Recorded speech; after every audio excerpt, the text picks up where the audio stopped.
Who's next? Yes, sir.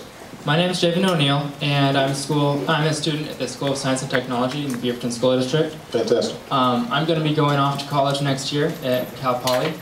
Unfortunately, it's out-of-state tuition, so it's going to be pretty expensive. Right. What's your plan to help students be able to afford that so that parents don't have to go in debt when they have 1, 2, or 4 children? Or 4. Girl, he's talking to you. Just a quick story. The day my first daughter was born, she was born in about, I think, 1 o'clock in the afternoon.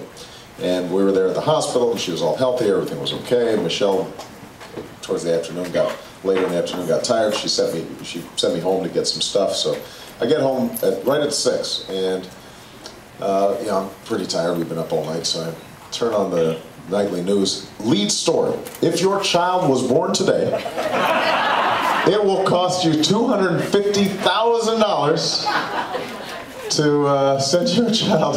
And I sort of had a heart attack right there on the couch. I was,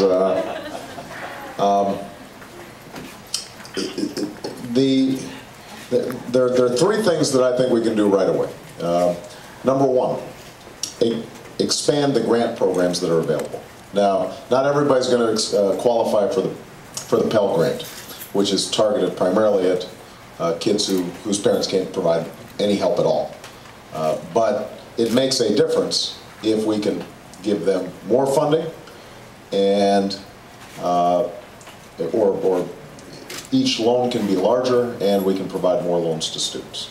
So in fact, my first bill that I introduced in the Senate was to expand and increase the funding for Pell Grants. That'd be step number 1. Step number 2, lowering the interest rate on the federally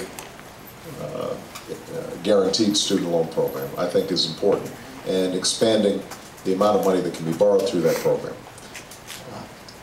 Part of the way to do that is to cut out the middleman. Our student loan programs run in 2 ways. About half of it is a direct loan program from the government to the student. Half of it continues to go through banks and financial intermediaries like Sallie Mae. The only real rationale for half of it going through banks and financial intermediaries is because they have actually one of the most powerful lobbies in Washington. And so they get billions of dollars in profits through this loan process. And that doesn't make sense. Let's cut out the middleman. They can make their money in other ways. Let's reinvest that money so that we can provide higher loan ceilings and provide lower interest rates. Which, by the way, just a quick aside. The reason I decided at the beginning of this campaign not to take back money and not to take money from federal registered lobbyists was because I thought it was really important to send a clear signal that we are going to break the headlock that special interests have over so much legislative activity in Washington. And I can't overstate this enough. Oil companies write the energy bills. Drug companies and insurance companies dominate the committees, that pass on healthcare legislation.